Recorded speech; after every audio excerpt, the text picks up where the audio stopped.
Listo. Hoy vamos a hablar de la hidrosfera, ¿ok? Vamos a hablar de todas aquellas, o específicamente, toda masa de agua, ¿ok?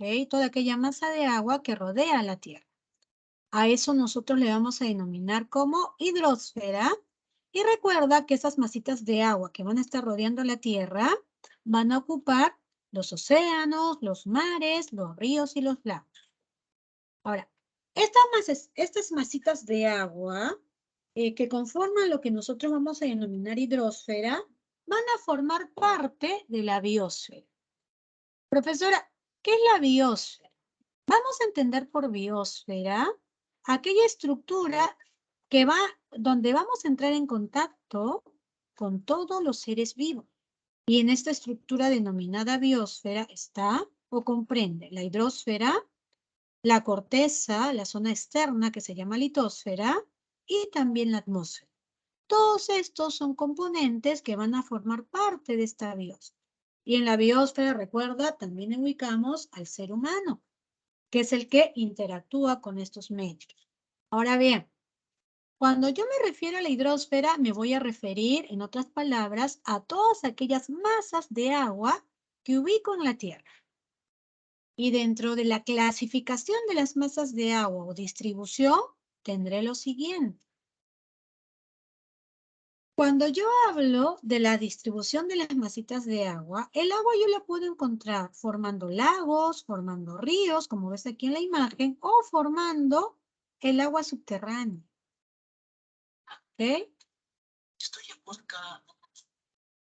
Ahora, recuerda, los lagos o ríos, que son aquellas masitas de agua, que voy a poder localizarlas en la superficie terrestre, van a ser consideradas como aguas continentales. Aquellas que se ubiquen en las grandes depresiones mundiales serán denominadas aguas oceánicas. ¿Ok? Ahora bien, las masas de agua se van a clasificar de la siguiente manera. Aquí tendré a las aguas consideradas lóticas. ¿Qué quiere decir un agua lótica? ¿O qué quiere decir una masa de agua lótica? Son aquellas masitas de agua que van a estar en permanente desplazamiento.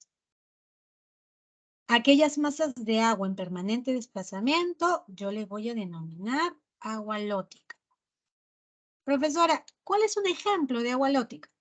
Aquí está, miren, los ríos y riachuelos. O sea, aquellas masitas de agua que pueden nacer aquí como en la imagen sobre los nevados y luego se van trasladando hasta llegar a desembocar en el mar, a esto yo le voy a llamar aguas lóticas.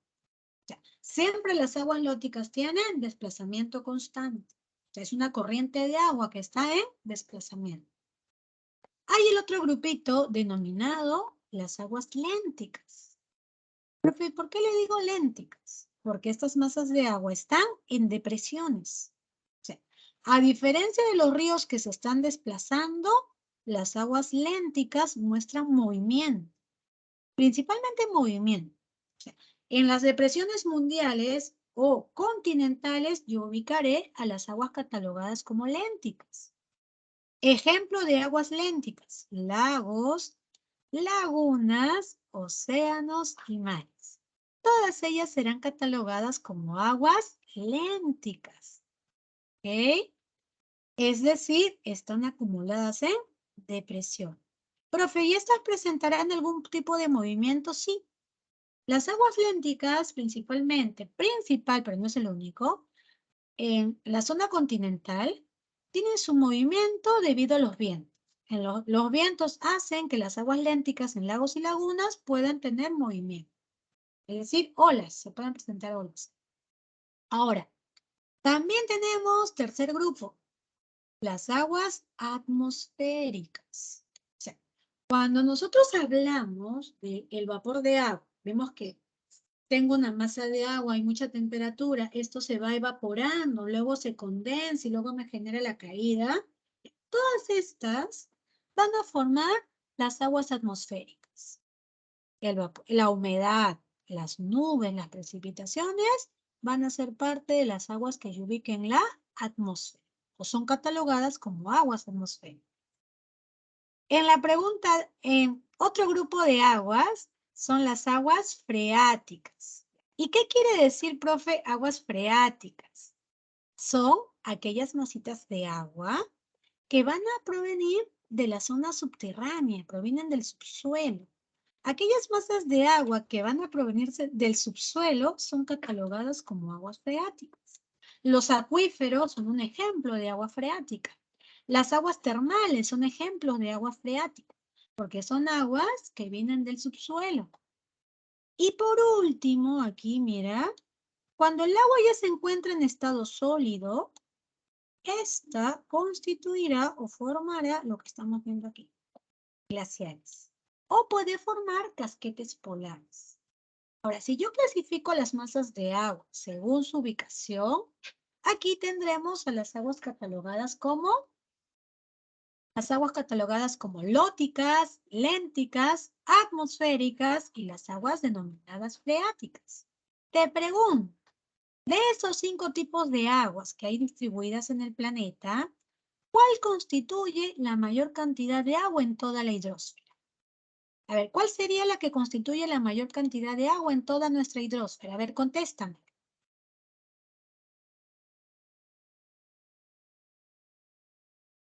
Lénticas. Las aguas lénticas, muy bien, Ilse, ya que estas aguas lénticas están formadas por los océanos. Y como esta constituye la masa de agua de mayor abundancia en el planeta, comenzaremos hablando por ellos. O comenzaremos mencionando las características de los océanos. ¿Sí? Ahora, para yo hablarte de océano, la ciencia encargada del estudio de los océanos es la oceanografía. La oceanografía va a estudiar a los océanos en el planeta. Ahora, profe, ¿qué representa o qué porcentaje representan los océanos aquí en la Tierra? Van a representar el 71%. Quiere decir, de los 510 millones de kilómetros cuadrados, que es el total de superficie aquí, los océanos me están representando en porcentaje el 71%.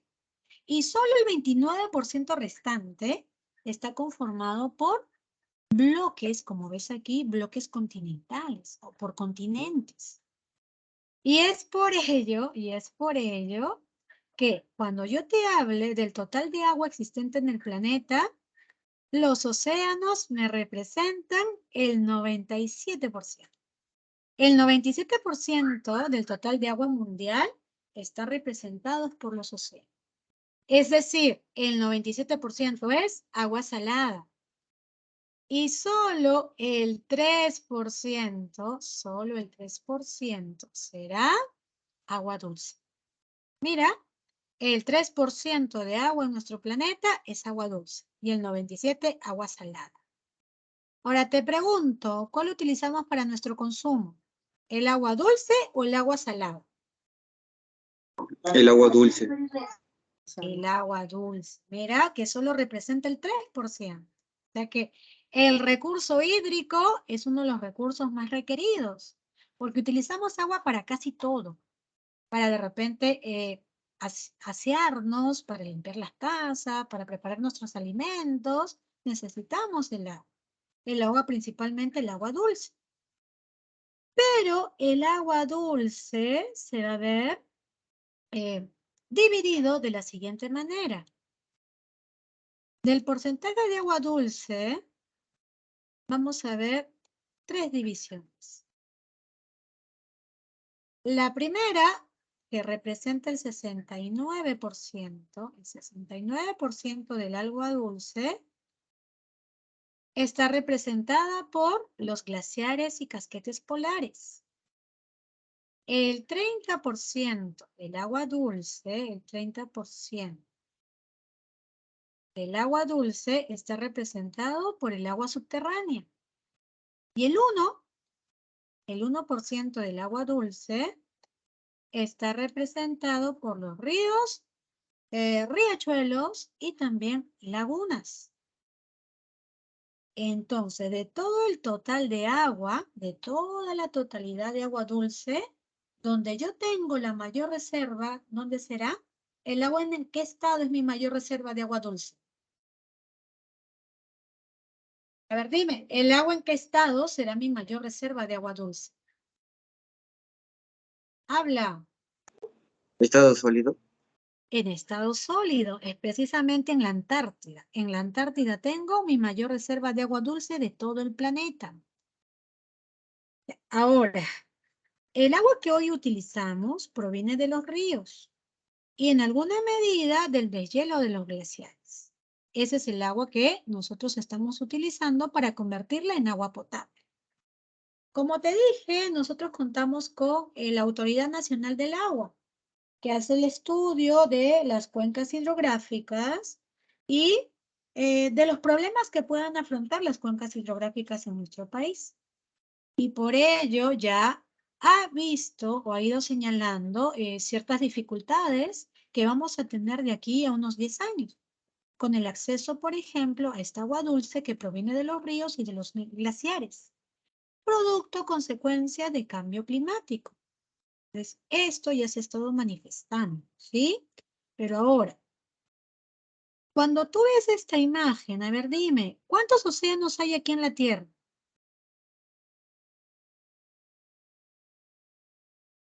A ver, dime, mira el mapita, ¿cuántos océanos tenemos en la De Tierra? acuerdo al mapa, veo 6. Ya, pero hay uno que se repite, miren.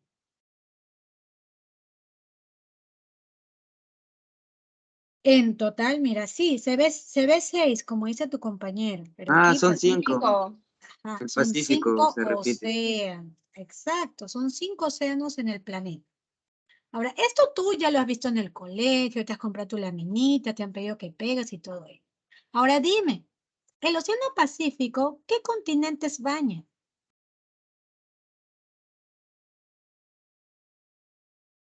A ver, si ves el mapita que te estoy mostrando ahí en el PPT, ¿qué continentes bañará el Océano Pacífico? América, América, exacto. ¿Qué Europa más? y Asia. Asia sí, Europa no. ¿Qué más? Ay, ¿dónde está Australia? Sí, ¿cómo se Ya. llama? ¿Dónde está Australia? ¿Qué Sí, sí. continente es ese? Ay, Oceanía, Oceanía. ¿ok? Eso va a ser Oceanía, ¿ok? Entonces, mira, el Océano Pacífico baña las costas de 3 continentes. A ver, vuelve a observar el mapa. El Océano Atlántico, ¿qué continentes baña? América y Europa y África. América, Europa y África. ¿Y el Océano Índico?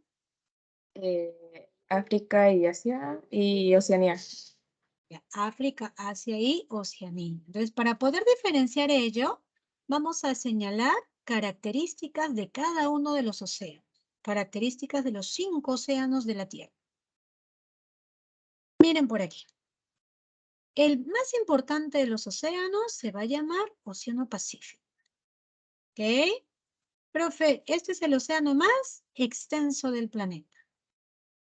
Y como habíamos visto, sí baña pues precisamente Asia, Oceanía y América, pero especifiquemos. Va a bañar las costas orientales de Asia y Oceanía. Profe, ¿qué significa oriental? La parte este. El lado este de Asia y Oceanía es bañado por las aguas del Océano Pacífico. Mientras que el lado occidental, ¿ya? O sea, la parte occidental de América va a ser bañada por las aguas del Océano Pacífico. Porque recuerda que América es bañado por 2 océanos. Pero aquí tenemos que especificar parte occidental y parte oriental, ¿ya? Ahora, si te das cuenta, en promedio de profundidad en el Océano Pacífico es de 4.200 metros. Y este océano va a bañar numerosas islas. Profesora, ¿qué islas baña el Océano Pacífico? Vamos a ver por aquí, mira. Las islas que van a formar parte de Oceanía, como de repente Hawái, Nueva Guinea, que está aquí, van a ser bañadas por las aguas del Océano Pacífico. Y aquí de Sudamérica, la isla de repente de Pascua es bañada por las aguas del Océano Pacífico. Profesora, entonces, en las aguas del Océano Pacífico yo encontraré mayor número de islas. Aquí vamos a registrar mayor número de islas. Pero la isla más grande, ubicada en las aguas del Océano Pacífico, es la isla de Nueva Guinea. Profe, ¿dónde está Nueva Guinea? Aquí. Aquí tengo a Nueva Guinea. Es considerada la isla más grande bañada por las aguas del Océano Pacífico. Profesora, aquí dice que el Océano Pacífico tiene como fosa más profunda a la fosa de las Marianas. Sí, porque precisamente la fosa de las Marianas es la fosa más profunda en el mundo. No solamente del Océano Pacífico, sino de todo nuestro planeta. Porque llega a tener 11.033 metros bajo el nivel del mar. Profesora, las fosas, ¿en qué límite de las plaquitas se forman? A ver, haciendo un repaso para tu evaluación del domingo, ¿ya? Cuando te hablé de geodinámica y te hablé de los bordes o los límites de las placas, ¿en qué límite se forman las fosas? Y recuerda, plaquitas tectónicas, hay choque, hay separación y hay las plaquitas que están en paralelo. Ahora dime tú, ¿en qué límite de las placas tectónicas se producen o se forman las fosas?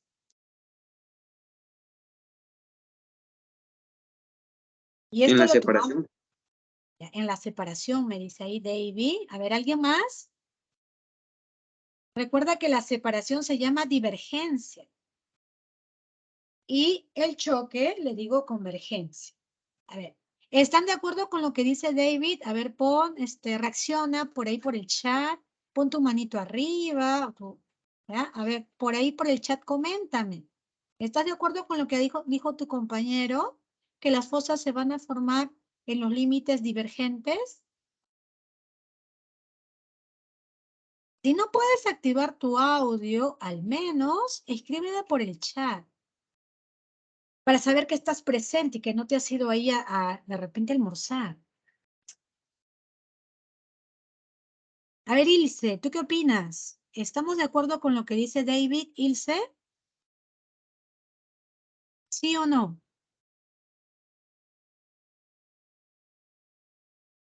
Mira, que esto lo estamos tomando. A ver, dime, Ilse, ¿sí o no? Sí, Ilse también está de acuerdo con lo que dice David.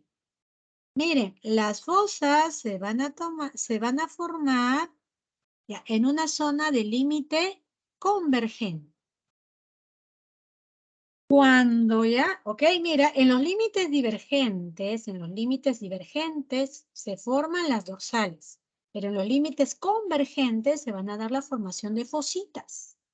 Tal es el caso de esta fosa, que es la fosa de las Marianas, que se forma en las zonas o en la zona de convergencia de placas, que vamos a denominar subducción de placas. En la zona de subducción de placas se va a dar la formación de las fositas. No te olvides, por favor, esto viene como parte en tu examen también. Este tema de examen. Segundo océano más importante, el océano Atlántico. Es el segundo más importante, ¿ok? Porque es el segundo más extenso. Y además, si yo veo la imagen, dime, ¿qué costas baña el océano Atlántico? A ver, contéstame. ¿Qué costas serán bañadas por el océano Atlántico?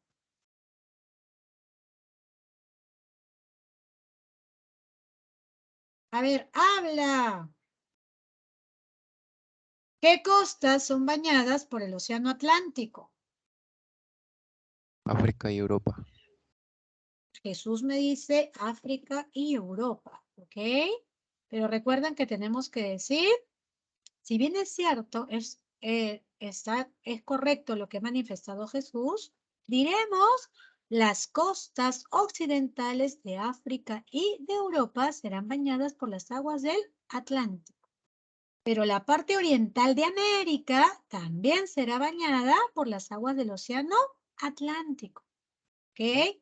Es por ello que tendremos también que señalar lo siguiente. Aquí está, miren. Baña las costas occidentales de África y de Europa y las costas orientales de América. Pero es el más importante comercialmente. Profe, ¿cómo que el más importante comercialmente? El mayor tráfico comercial, o por decir, el comercio marítimo más importante, el área donde se realiza el mayor flujo de comercio marítimo es el Océano Atlántico. Aquí voy a ubicar a los puertos más importantes del mundo que van a mover muchos capitales, como el puerto de Nueva York, el puerto de Nueva Orleans, entre algunos principales puertos del planeta. Se van a ubicar estos puertos marítimos sobre las aguas del Océano Atlántico. Por eso al Océano Atlántico se le conoce como el más importante de los océanos. Además, ¿ya? Este tiene una profundidad media de 3.930 metros. Pero la zona más profunda aquí se ubica en la zona de Puerto Rico. La fosa de Puerto Rico constituye la fosa más profunda de este océano, con 8.648 metros bajo el nivel del mar. Además, aquí ubicaré a la dorsal más grande del planeta. La dorsal más grande del planeta se llama dorsal del Atlántico o Mesoatlántica, ya que esta dorsal es la más larga. Desde más o menos Groenlandia o por este sector hacia este otro extremo. Ahí ubicamos a la dorsal más grande. Y a diferencia de una fosa, las dorsales se van a formar en zona de divergencia de plaquitas. Cuando las plaquitas se separan y permite el ascenso del magma, ahí se forman las dorsales. ¿Y las dorsales qué son, profe? Cordillera submarina. Esta cordillera submarina más larga se formará en la dorsal o se formará en las aguas del Océano Atlántico. No te olvides esa partecita. Además, el Océano Atlántico va a bañar a las islas del Caribe, las islas de los Azores, las islas de Cabo Verde serán bañadas por las aguas del Océano Atlántico. A este océano se le dice Atlántico porque su nombre deriva de Atlantis. ¿Y profe, qué es Atlantis? Atlantis se dice que es la ciudad perdida. La ciudad que está bajo el nivel de las aguas pertenece al océano, o se dice que se ubica en el océano Atlántico. Y en honor a ello, a este océano se le va a conocer como Atlántico. ¿Ok? Ahora, tercer océano.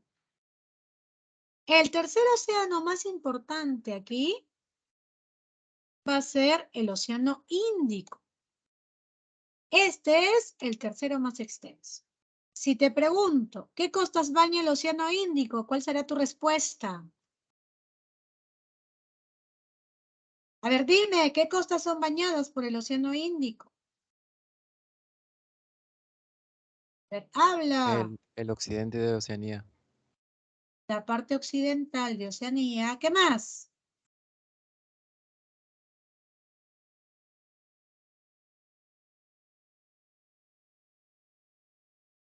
A ver, ¿qué más bañará el océano Índico aparte de las costas occidentales de Oceanía? El oriente de África. La parte oriental de África, como también lo señaló Andrea. ¿Ok? ¿Qué más, ah? ¿Qué otro continente bañará el océano Índico?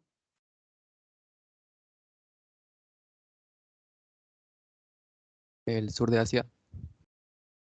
Exacto, el sur de Asia va a ser bañado por las aguas del océano Índico.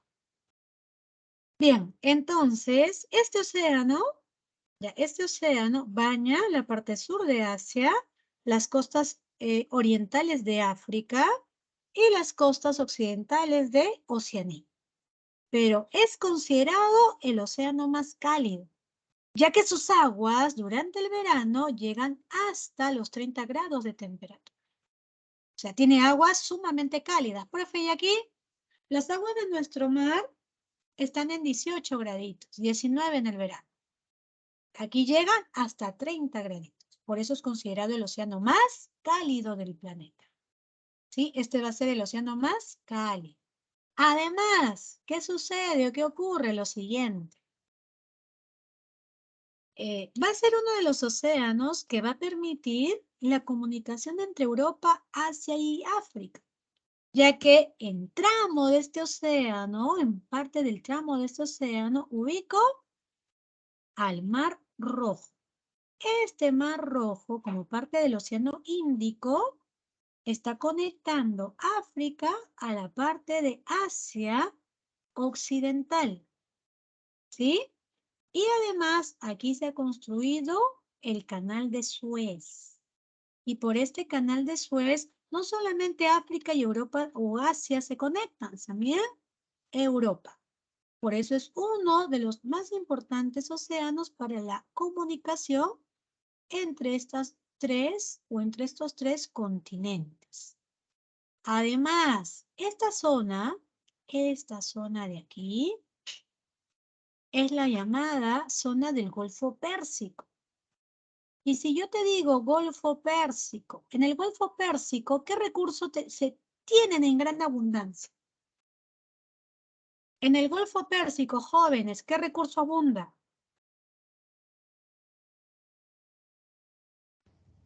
A ver, ¿algún? Exacto, André, el petróleo. Como el recurso predominante aquí es el petróleo, aquí se dedican a la extracción petrolera. De aquí van a impartir o van a vender este producto a cualquier parte del mundo. Y por ello, el océano Índico se ha convertido en el más contaminado.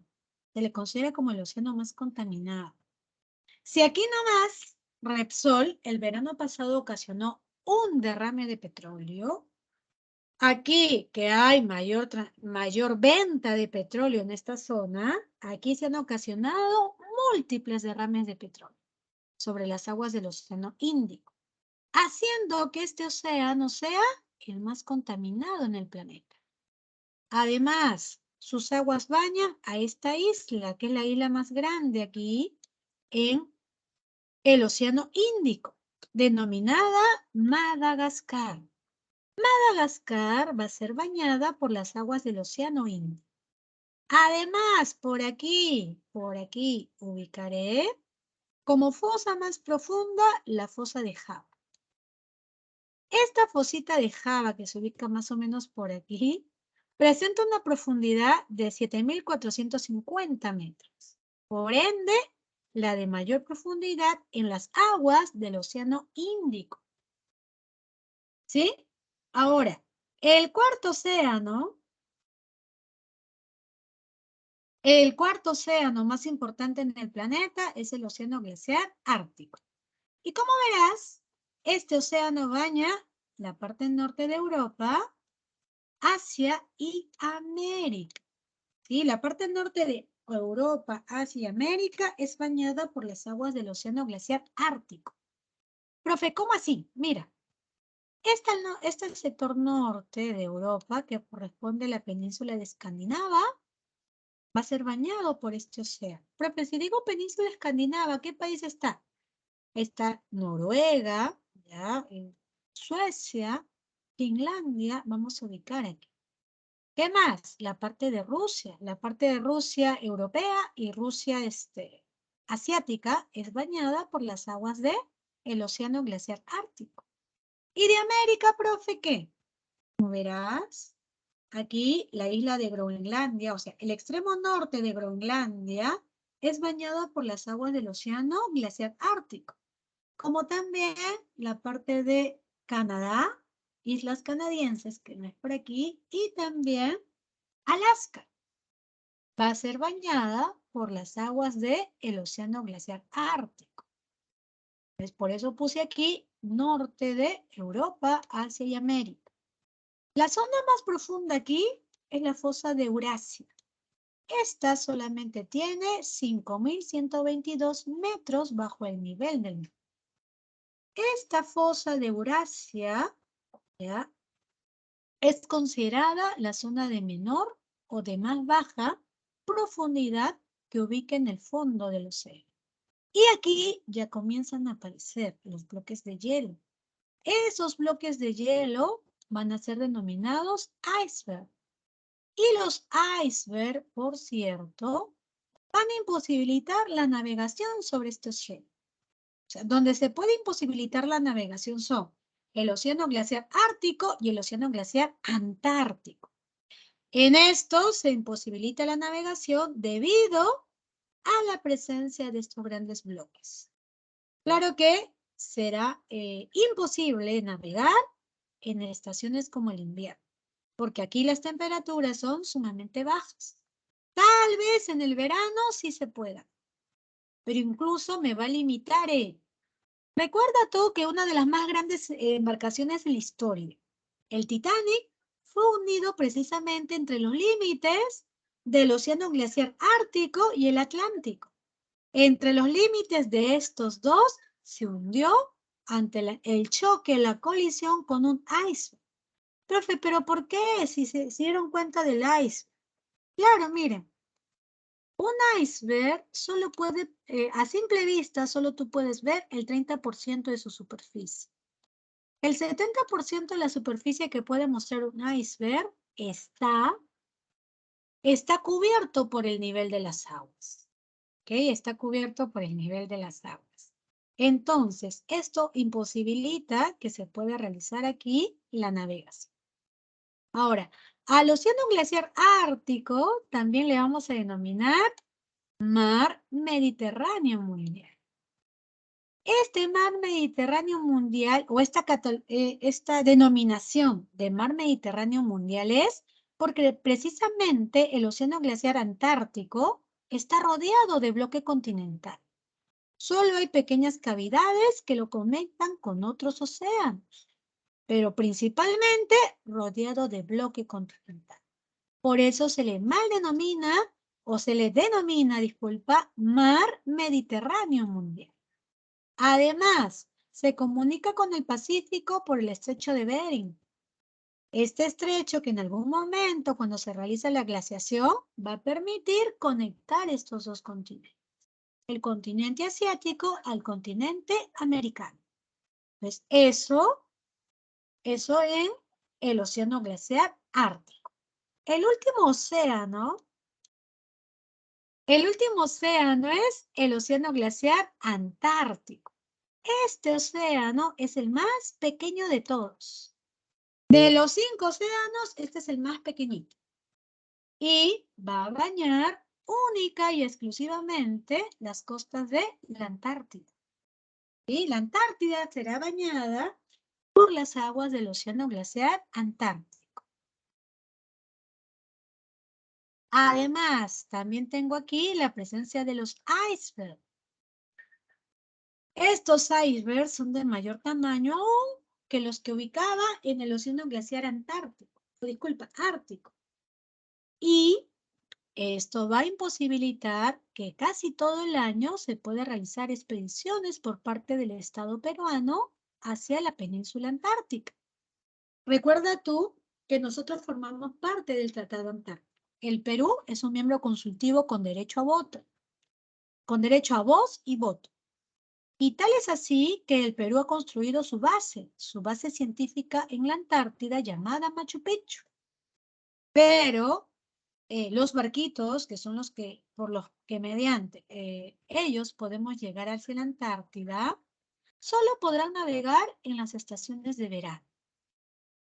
Tal es ello que hace poquito, hace un par de días, si mal no recuerdo, partió una expedición nuestra hacia la Antártida, encabezadas o en el barquito denominado Bat Carrasco. El Bat Carrasco ha trasladado a nuestros científicos o está trasladando a nuestros científicos hasta la base científica de Machu Picchu para que realicen trabajos de campo, ya que en la Antártida no se puede realizar explotación de los recursos. Por la vigencia del Tratado Antártico no se puede hacer ello. Ahora bien, la mayor profundidad está sobre los 4.246 metros sobre el nivel del mar. Pero recuerden, el océano glaciar antártico, en sus aguas tiene una de las especies más requeridas. Una de las especies más requeridas aquí, porque comienza la cadena alimenticia, viene a ser el krill. El krill es una de las especies aquí que va a iniciar el ciclo o la cadena alimenticia. Es alimento el krill para peces, para los pingüinos y todo el ciclo alimenticio va a ser iniciado aquí por el krill. Profe, ¿y el krill qué es? Un pequeño crustáceo. Entre 3 a 5 centímetros de largo más o menos, es este pequeño crustáceo que ubico aquí en la Antártida. Además, también tenemos especies como los pingüinos. Pingüino de Adelaida, el pingüino de barbijo. O especies como las ballenas van a trasladarse en este sector. Incluso los lobos marinos, las focas, las voy a ubicar en este sector del océano glaciar antártico. ¿La recuerda tú? Aquí, los pingüinos cumplen un rol importante. ¿De qué se encargan los pingüinos, jóvenes?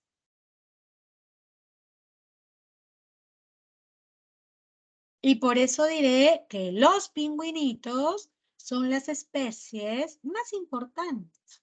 O los machos cumplen un rol muy importante. A ver, ¿qué rol cumplen los machos? A ver, dime. Ellos son los que incuban a sus crías, ¿verdad? Claro, ellos son los que van a incubar a sus crías. Como en la Antártida hace mucho frío, el frío es extremo, en el verano antártico, que se produce la época de reproducción de estos animalitos, o se genera la reproducción de estos animales, estas hembras colocan sus huevitos ya en su nido que ellos ya han construido, y el macho tiene la función de calentar ese nido para con ello lograr la eclosión de los huevitos. Porque te dije, en el verano llegan a menos 26 grados. Entonces, la función del macho es no moverse del nido. Estar ahí empollando sus huevos. Y, profe, ¿y si eso es el macho, qué hace la hembra? La hembra se va a conseguir alimento. La hembra nada miles de kilómetros a conseguir alimento. Y mientras que el macho está cuidando el nido y de él va a depender la eclosión de este huevito, la hembra va a traer el sustento, el alimento. Por eso te decía, en esta especie, el macho cumple un rol muy importante. De él va a depender que pueda propagarse su especie. Y claro, para que este macho pueda estar o soportar estas condiciones, la hembra, ¿qué hace? Va a buscar alimento. ¿Sí? Eso en algunas especies que ubicamos aquí en la Antártida. Ahora bien, las aguas oceánicas van a tener las siguientes características como la composición. Cuando me refiero a la composición de las aguas oceánicas, en los océanos tendré la presencia de cloro en 55%, sodio 31%, magnesio en 8%, azufre en 4% y calcio en 1,2%. ¿Qué quiere decir, profe? En toda la hidrosfera, el elemento químico más abundante se va a llamar cloro, ya que el cloro es un componente sumamente abundante en las aguas oceánicas. Y de toda la hidrosfera, las aguas oceánicas me representan el mayor volumen. Recuerda que me representan el 97%. Ahora bien, si yo mezclo estos componentes en las aguas oceánicas, tan solo mezclar el cloro, el sodio, esto me da como resultado el cloruro de sodio. ¿Sí? Por diversas reacciones o componentes, ese cloruro de sodio, que es el porcentaje de sales que voy a ver disueltas en las aguas oceánicas da como resultado la salinidad. A diferencia de las aguas denominadas continentales, las aguas oceánicas registran porcentaje de salinidad. Y es así que el porcentaje de sales disueltas en las aguas oceánicas llega a aproximadamente lo siguiente.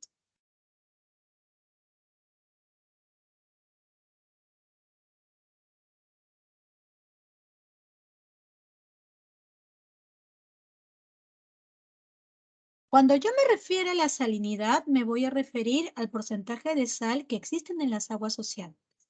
El promedio ideal de sal que puede tener las masas de agua es 35 gramos por litro. O sea, por cada litro de agua que yo saque del mar, el ideal es 35 gramitos.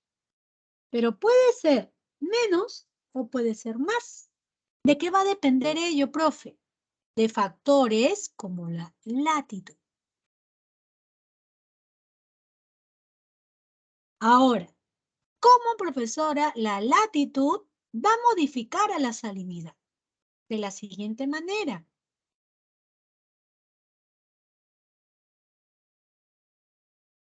Si yo me ubico en lugares de mayor latitud, recuerda que a mayor latitud los rayos solares no caen de la misma manera, que caen de forma desigual. Por ello va a ocurrir lo siguiente. Si yo someto a las masas de agua a zonas donde los rayos caen más fuerte, ¿qué pasará con esa masa de agua? ¿Ah?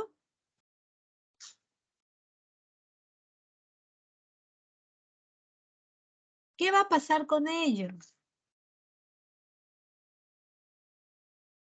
Mira, la latitud aquí y la salinidad están en relación a la cantidad de rayos solares que reciben las aguas, originando así mayor o menor evaporación. A ver, díganme ustedes, ¿en zona de menor latitud existirá mayor o menor evaporación?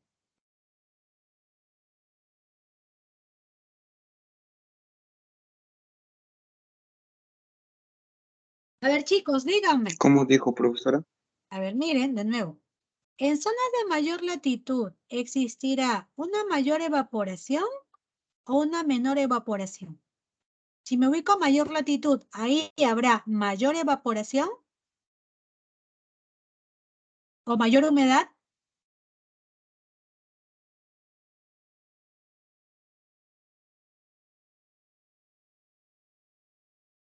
A ver, miren, si yo someto mi agua, estamos hablando de agua, masa de agua oceánica. Si yo someto mi masa de agua a mayor incidencia de los rayos solares, ¿qué va a pasar con mi masa de agua?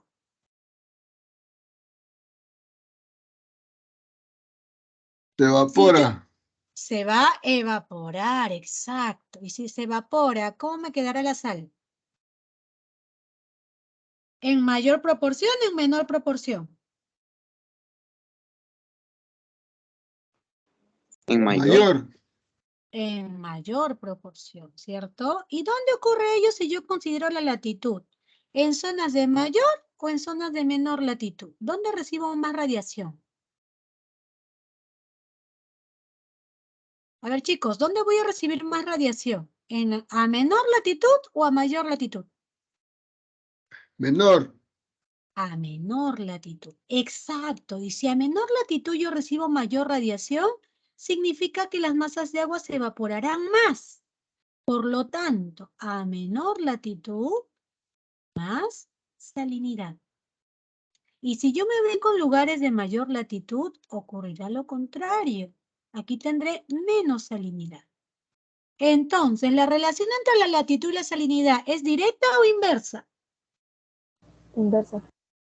Será inversamente proporcional, porque a mayor latitud mi salinidad es menor, pero a menor latitud yo registraré mayor salinidad.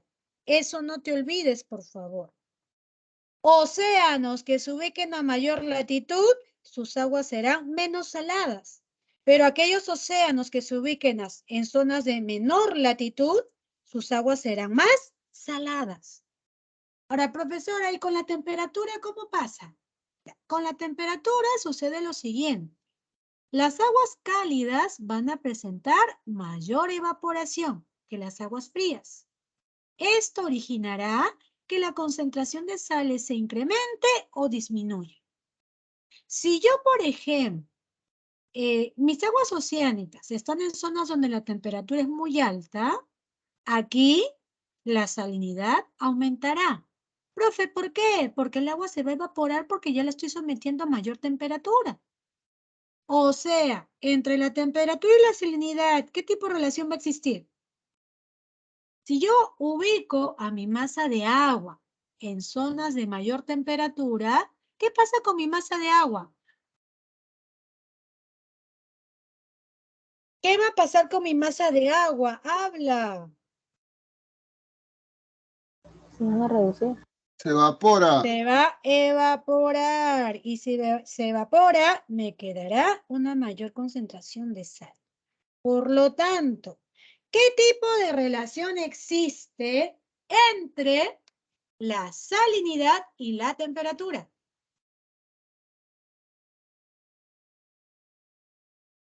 A ver, habla. ¿Qué tipo de relación existe entre la salinidad y la temperatura? ¿Inversa o directa?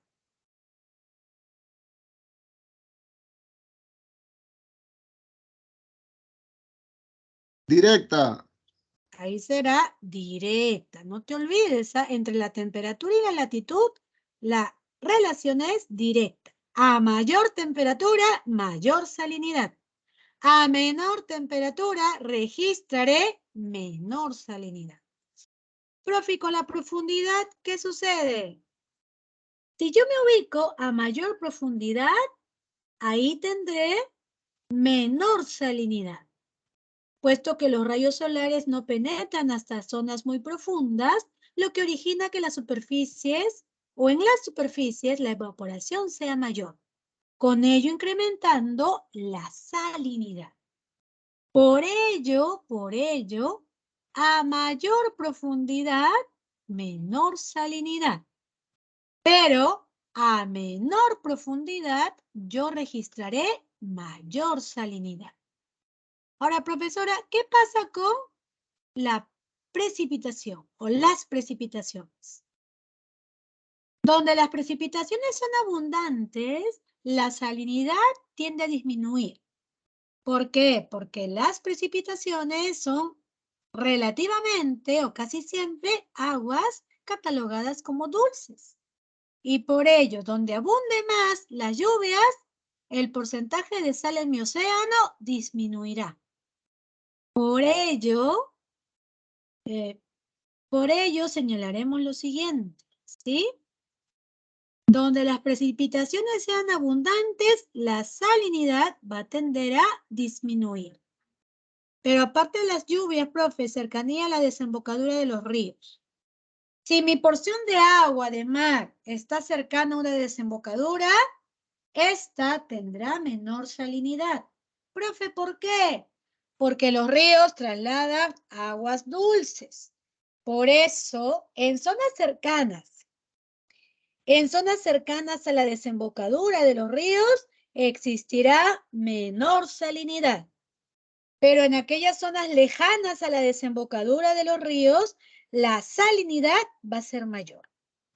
¿Sí? Es así que aquí va a existir esa relación entre la cercanía a la desembocadura de los ríos y el porcentaje de sal que yo puedo encontrar en mi mar. Ahora, no solamente las aguas oceánicas tienen composición química, tienen salinidad, sino que también en ellas se experimenta la densidad. La densidad ya es el peso existente entre las aguas oceánicas y las aguas continentales.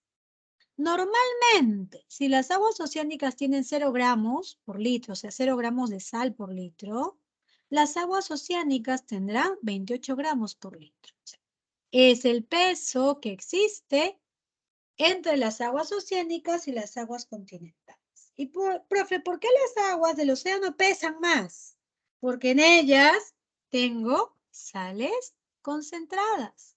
Recuerda que en los océanos, a diferencia de las aguas de los ríos, tenemos la presencia de sales. Y tiene mayor densidad el agua de un océano que el agua de un río. Además, ¿qué factores hacen, profe, que la densidad varíe? La profundidad, la salinidad y la temperatura. Si yo me ubico en zonas de mayor densidad, o sea, en zonas, disculpa, de mayor profundidad, mi densidad será mayor. Profe, ¿por qué? Si yo me voy hacia las zonas profundas, el peso del agua oceánica caerá sobre mí. Ese peso más las sales y todo harán que mi densidad en zonas profundas sean mayores. Y por ello, a mayor profundidad, mayor densidad. A menor profundidad, registraré menor densidad. Nuevamente, aquí se va a cumplir entre la profundidad y la densidad una relación directamente proporcional. Entre la salinidad y la densidad, la relación va a ser también directamente proporcional. Si yo tengo mayor porcentaje de sal, mi densidad será mayor, el peso del agua será mayor. Y nuevamente, relación directa. Y profesora, con la temperatura también. Resulta que cuando mayor evaporación sufren las aguas, la densidad también tiende a aumentar. Y por ello, en lugares de mayor temperatura, las aguas oceánicas serán más densas. Si te das cuenta, entre la densidad, la temperatura, la profundidad y la salinidad, existe una relación directamente proporcional. Más profundidad, más salinidad. Más profundidad, más densidad. Más salinidad, más densidad. Mayor temperatura, mayor densidad de las aguas oceánicas. Ahora, aparte de ello, vamos a tener aquí a la temperatura. ¿Y la temperatura qué es? O sea, la temperatura de las aguas oceánicas se da por lo siguiente. No todas las aguas de los mares y océanos registran el mismo porcentaje de temperatura. Y esto tiende a variar con la latitud, la topografía costera, la profundidad y las corrientes marinas. Profe, ¿cómo así? A ver, mire, uno de los elementos primordiales que hace que la temperatura varíe se llama latitud. Y aquí, en el dibujito, precisamente me voy a poder dar cuenta de este detalle. Si yo me ubico en zonas de menor latitud, ¿cómo es mi temperatura del agua del mar? A ver, ¿cómo será mi temperatura de las aguas oceánicas si estoy a menor latitud? Incluso aquí hay colores que me van a permitir registrar esta temperatura. A Mayor ver, temperatura. fíjate. Mira, en los océanos están los colores. El color naranja, ¿qué significa?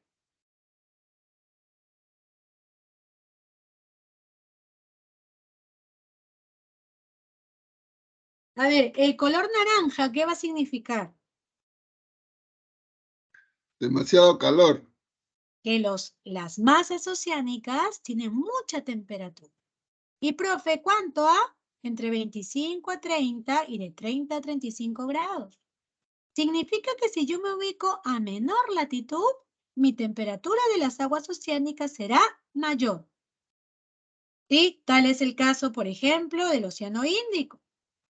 En el Océano Índico, como estás viendo aquí este océano, mira, las aguas van registrando temperaturas más intensas.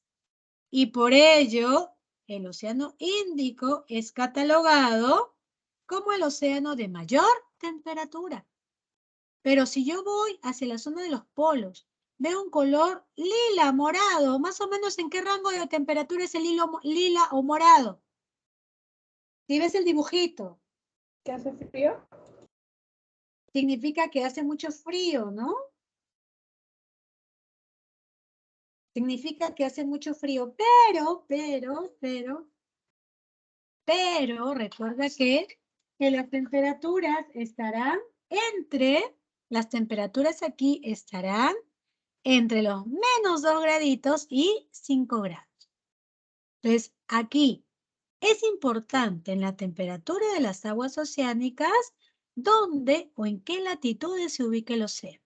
Si es océanos como el océano glaciar ártico o antártico, son zonas de mayor latitud. ¿Qué significa? Que las aguas ahí tendrán bajas temperaturas.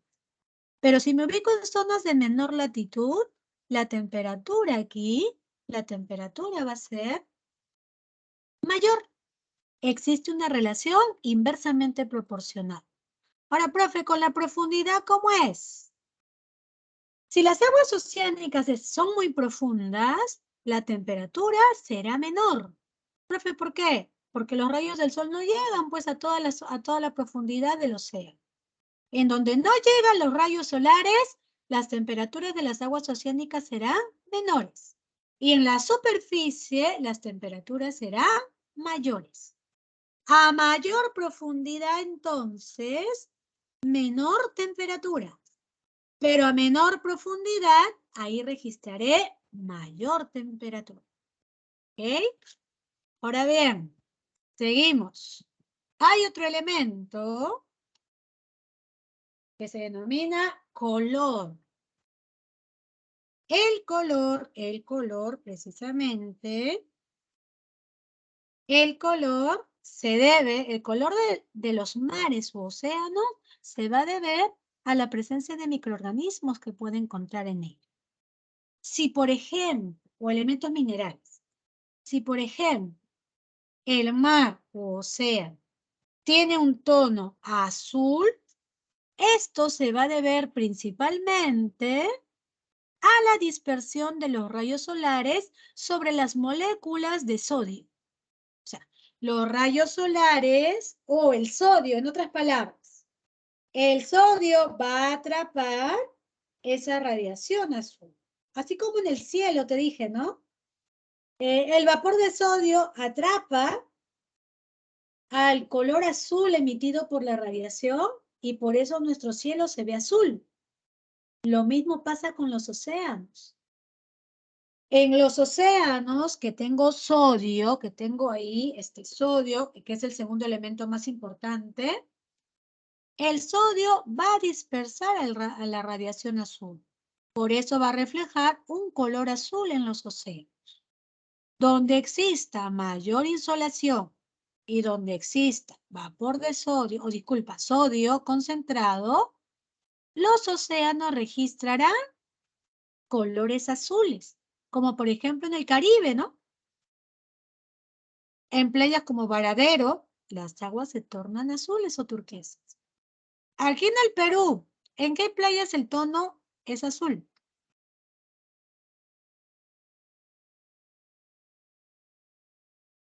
A ver, dime, ¿en qué playas del Perú las aguas se tornarán azules?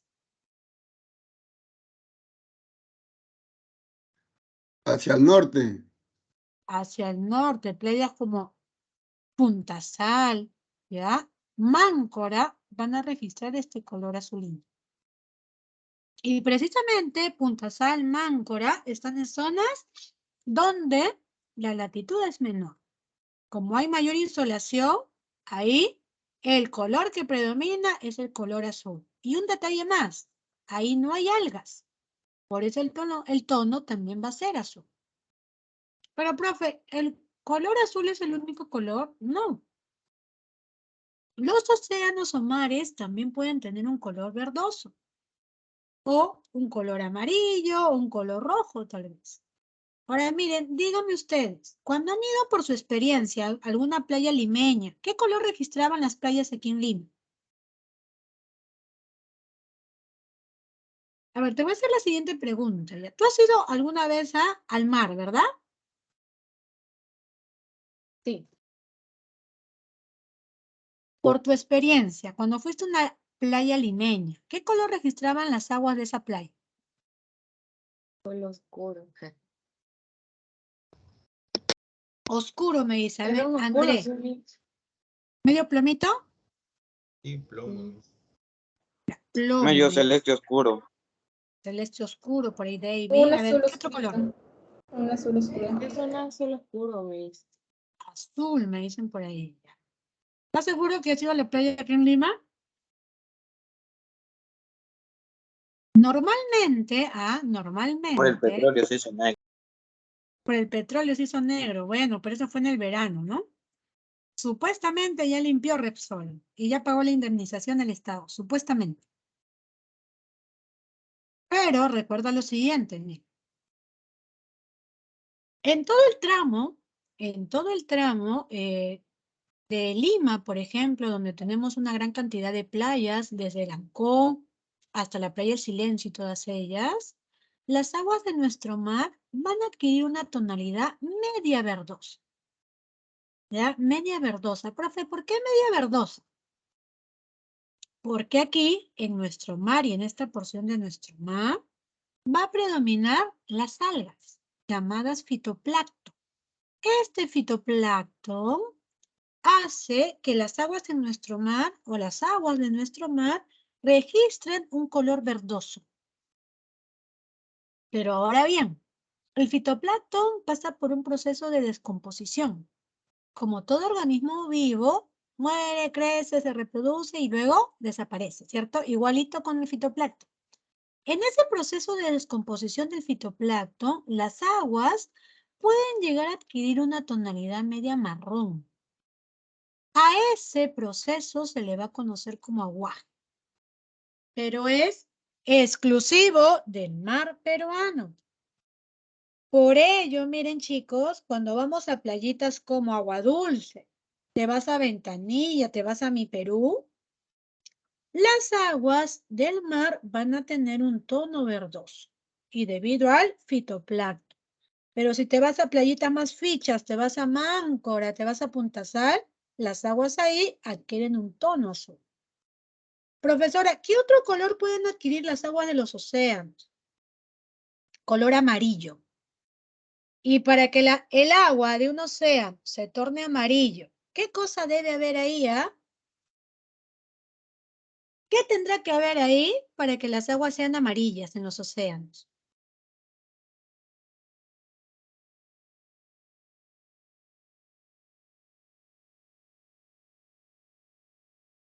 A ver, ¿qué crees que tendrá que tener el agua para que sea amarillo?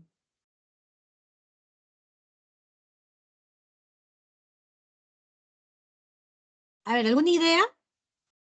Las algas. Algas por ahí me dicen, ya. Podría ser Azufre.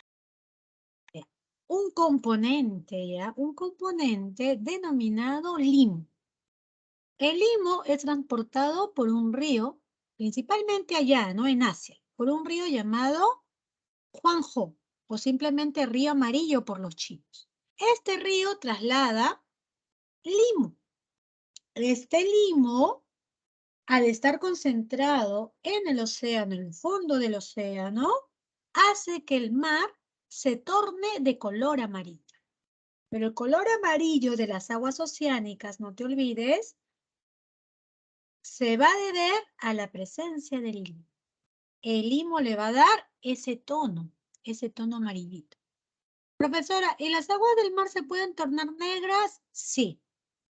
Las aguas del mar pueden tener esa tonalidad negra, ojo, cuando existe un poco movimiento en sus aguas, que ocasiona que ésta no se puede oxigenar adecuadamente. Ello a su vez trae como consecuencia la muerte de organismos con gran frecuencia. Estos se van descomponiendo y van tomando y se van formando parte de los fondos, dando la impresión de que tiene un tono negruzco. Eso precisamente hace que tengamos mares como el Mar Negro en la parte de entre Asia y Europa, porque no tiene una adecuada oxigenación. Ahora bien, aparte de esto, aparte del color, la densidad, la temperatura, las aguas oceánicas van a presentar movimiento, se van a mover, ¿ok? Y entre los movimientos de las aguas oceánicas, por aquí registraremos a las olas. Y las olitas son aquellos movimientos ondulatorios de las aguas superficiales. Profesora, ¿y por qué se da una ola? ¿Quién genera las olas? El viento. La acción de los vientos sobre el litoral permite la formación de las olas. Y te preguntaré, esa acción de los vientos sobre el litoral, o sea, de mar hacia la parte continental, recuerda que tenemos aquí tenemos la presencia de las brisas.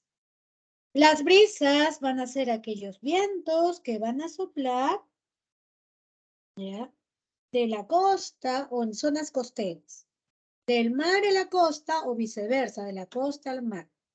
Por ello, la velocidad de los vientos va a depender, la altura de las olas va a depender de la velocidad de los vientos. Y es así que las olas, que son movimientos ondulatorios de las aguas superficiales de un mar, pueden clasificarse de la siguiente manera. Las olas se clasifican en dos grupos, las olas llamadas de oscilación y las olas denominadas de traslación. Cuando las olas son impulsadas por el viento, pero en alta mar, a esa ola yo le voy a llamar ola de oscilación. ¿Sí? A eso le denomino ola de oscilación. Pero, si por ahí las olas llegan a chocar con el litoral, estas le voy a llamar olas de traslación. Aquellas olas que llegan a chocar con nuestro litoral y tienen, por lo tanto, gran poder erosivo, son llamadas las olas de traslación. Haciendo repasito para tu examen. ¿Qué tipo de erosión es causada por una ola de traslación? A ver, dime, ¿qué tipo de erosión es causada por una ola de traslación?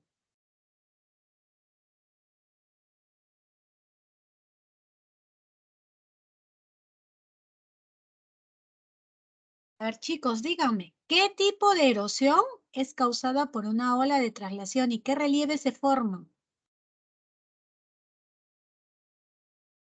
Eso está en el tema de geodinámica. A ver, Jesús, dime. El acantilado. Ya, los acantilados, muy bien. Pero recuerda que ese tipo de erosión, Jesús, ¿cómo se le llama? Por desgaste. Ya, esa erosión por desgaste está bien, perfecto. Pero ¿cuál es el tipo de erosión? ¿Qué nombre recibe ese tipo de erosión causada por una ola? Marina. La erosión marina. ¿Ok? Entonces, miren, tengo dos tipos de olas. Las olas de oscilación, que son las que se ubican mar adentro y me generan poca altura en las olas, pero tengo también a las olas de traslación. Estas se van a localizar en los litorales y son las que van a trasladar masas de agua con gran altura. Y alguna vez, por tu experiencia cuando fuiste a la playita, la ola de traslación fue la que te tumbó y te hizo comprobar la salinidad de nuestro mar. Es precisamente esta que colisiona con el litoral, me forma golfos, me puede formar bahías, me puede formar puntas, me pueden formar ensenadas. Esa será la ola de traslación. Bien, no solamente en los océanos se registran como movimiento las olas, sino que también vamos a tener la presencia de las mareas. Y las mareas precisamente van a ser aquel ascenso-descenso del nivel de las aguas que presentan los mares. Y este nivel o este ascenso-descenso se ve alterado, originado, propiciado por la atracción generada por la luna y por el sol. Esa atracción generada por la luna y el sol hace que se genere o se produzcan las mareas. La atracción gravitacional de la Luna hace que el nivel de las aguas aumente. Si bien es cierto, aquí te he puesto Sol y la Luna, principalmente aquí es por la Luna. Principalmente va a ser por la Luna. Ahora, profesora, en las mareas, ¿qué se puede observar? Se observa lo siguiente.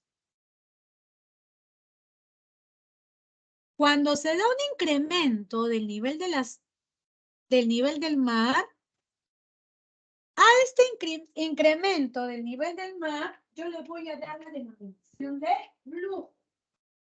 El flujo va a ser el incremento del nivel de las aguas. Y normalmente, chicos, ¿a qué hora se comienza a dar el flujo? En la noche. En las tarde-noche. En la tarde-noche va ascendiendo el nivel de las aguas. Y el máximo ascenso, o el punto más alto del flujo, se va a llamar pleamar. Y este sí, en la noche. Ahora, el pleamar es lo que podríamos decir marea viva. ¿Sí? Y esto tiene que ver con una de las fases de la Luna. La Luna, ¿en qué fase puede generar una marea alta o marea viva? Dime. ¿En Luna qué llena. fase? En la luna llena, exacto, Ilse. Cuando se da la luna llena o la luna nueva, se va a producir las mareas. Ahora recuerda, a esas fases lunares le decimos cuadratura y también oposición. Durante la cuadratura y la oposición, se va a producir las mareas. A eso yo le voy a decir sisigia. La marea viva o marea alta también se conoce como sisigia y se da cuando la luna está en su fase de luna llena o luna nueva. Pero cuando comienza a bajar, cuando comienza a descender el nivel de las aguas, a eso yo le voy a denominar reflujo. ¿Eso qué es, profe? Descenso. El descenso del nivel de las aguas oceánicas se va a llamar reflujo. Y su punto más bajo, o sea, el mínimo que puede llegar, se va a llamar bajamar. Y a eso yo le voy a denominar marea baja o marea muerta. Y esto tiene que ver con la fase de cuadratura. Mientras que el pleamar se da en oposición o conjunción, la marea baja se da durante la cuadratura. Y profesora, ¿qué quiere decir cuadratura? Cuando la luna se encuentra en cuarto creciente o cuarto menguante. En esas fases lunares voy a registrar la marea baja, o tal vez conocida como marea muerta. Solo en esas dos, ¿ok? Ahora, profe, ¿qué más ocurre? ¿Qué otro movimiento puede registrar una masa oceánica? Los océanos también pueden generar o en ellos tener a las corrientes marinas. Profe, ¿qué es una corriente marina? Desplazamiento de las aguas superficiales como consecuencia de la acción de los vientos. Cuando los vientos chocan las aguas oceánicas, sumado a ello el movimiento de rotación, la diferencia de densidades, la temperatura y la salinidad, se produce desplazamiento de masas de agua. Estas masas de agua se pueden clasificar en dos grupos. Las corrientes marinas cálidas y las corrientes marinas frías. ¿De qué va a depender eso, profe? Va a depender, ojo, va a depender de dónde se formen estas corrientes marinas. Si las corrientes marinas se forman en zonas de mayor latitud, las corrientes serán frías. Pero si se van a formar en zonas de menor latitud, las corrientes van a ser cálidas. Tal es así que estás viendo en imagen, ¿no? Por eso el color el color de cada una de ellas, como ves ahí en la imagen, me determina si son cálidas o si son frías las corrientes. Profe, ¿cómo así? Lo siguiente. Son catalogadas como corrientes frías las siguientes. La corriente de Humboldt, que estás viendo aquí, que afecta a nuestro país, gran parte del territorio peruano. La corriente de las Malvinas, que afecta un sector de Argentina. La corriente de Benguela, que está por aquí, que afecta la parte sur de África. Aquí ubico la corriente de Benguela. La corriente del Oyashibo, que está por aquí. La parte de Asia está siendo afectada por la corriente del Oyashibo. La corriente del Labrador, que está por aquí afectando Groenlandia, parte de Estados Unidos, Canadá. La corriente de California, que está por este extremo, mira, afectando la zona de Alaska o la zona de Estados Unidos y una parte de México. Ahí tendré la corriente de California. Entonces, cuando estas masas de agua fría se trasladan cerca a un territorio, lo que generan es descenso de la temperatura en el lugar. Es por ello que aquí se generará en Lima un descenso de la temperatura del promedio. ¿Por qué, profe? En Lima, recuerda tú, nos correspondería un clima tropical, pero debido a la presencia del anticiclón del Pacífico Sur, la corriente de Humboldt, la condición de temperatura es menor a lo que sería la selva. Si con 35 grados se presenta en la selva, incluso hasta 40, aquí estaríamos experimentando estos valores. Pero gracias a quién no tenemos estos valores tan altos en la temperatura. Gracias a la corriente de Humboldt. Gracias a Humboldt, que transporta aguas frías, nuestra temperatura ambiental en Lima también es menor. Ahora, ¿qué corrientes más tenemos? Las corrientes cálidas. Entre las corrientes cálidas que vamos a registrar, tenemos a la corriente ecuatorial. Como su nombre lo dice, va a afectar Ecuador y también, ¿ya? Ecuador y parte de Centroamérica está afectada por la corriente ecuatorial. La parte de Asia está afectada por la corriente del Kuroshibo. La parte de Europa está afectada por la corriente del Golfo, también conocida como la corriente de Gulf Stream. La corriente australiana, obviamente, afecta a Australia y la corriente de los monzones. Profe, ¿cómo que la corriente de los monzones? En la zona sur de Asia tendré la presencia de los monzones. Eso como característica, pues, de las principales corrientes marinas. Si bien es cierto, hemos hablado de los movimientos que puedan registrar las masas de agua en todo el planeta, también vamos a registrar lo siguiente. Vamos a hablar de aquellas porciones de océanos que van a bañar las costas de países y continentes son denominados mares. Y aquí nosotros localizaremos entre ellos al mar peruano, como estás viendo aquí en imagen, al mar de Caribe, al mar septentrional de China o de China septentrional, al mar Arábico y al mar de Java. Dependiendo de su ubicación y sus ciertas características, los mares van a ser de tres tipos.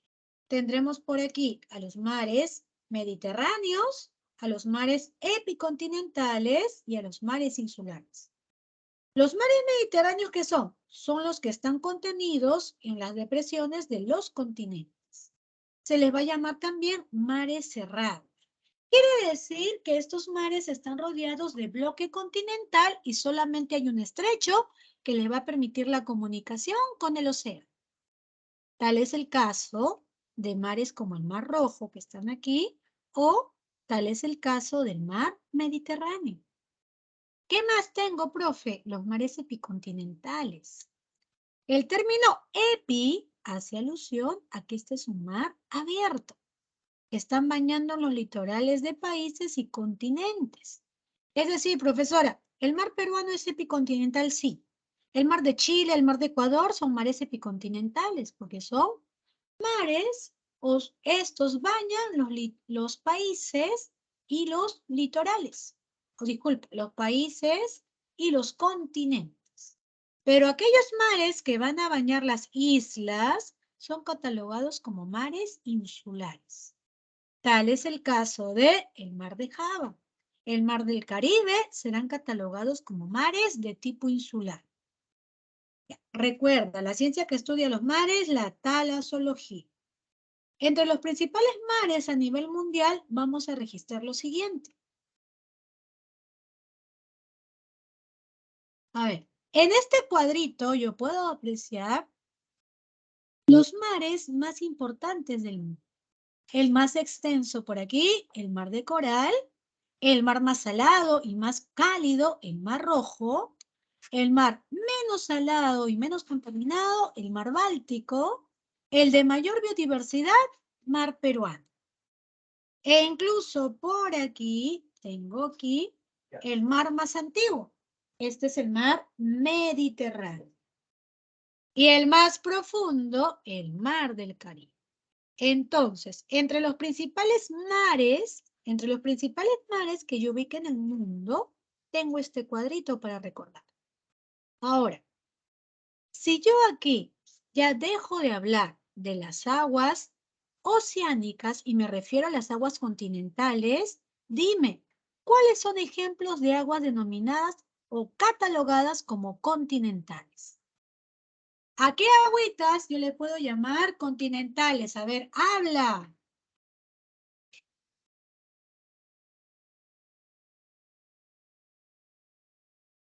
A ver, dígame, jóvenes, ¿a qué masas de agua yo le puedo decir continentales?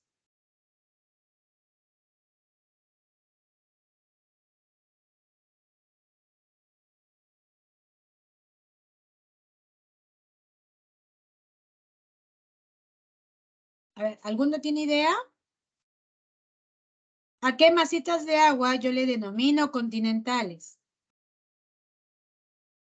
Y si es de los ríos, los lagos, las lagunas, ¿eso?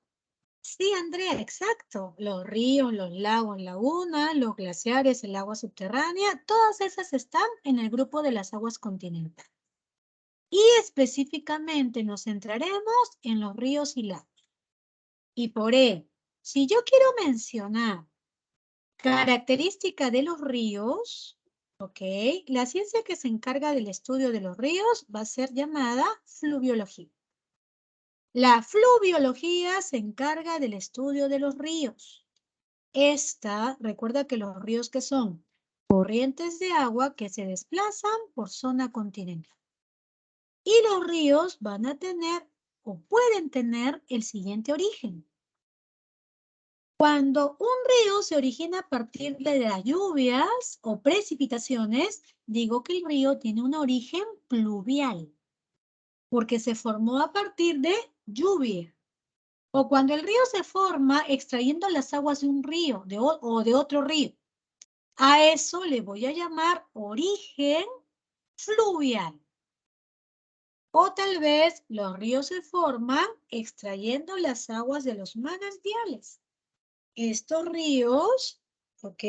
Tienen origen en manantiales o en zonas de la napa freática.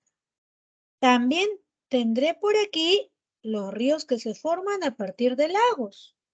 Cuando un río toma las aguas de un lago para su formación, a eso le denominaré origen lacustre.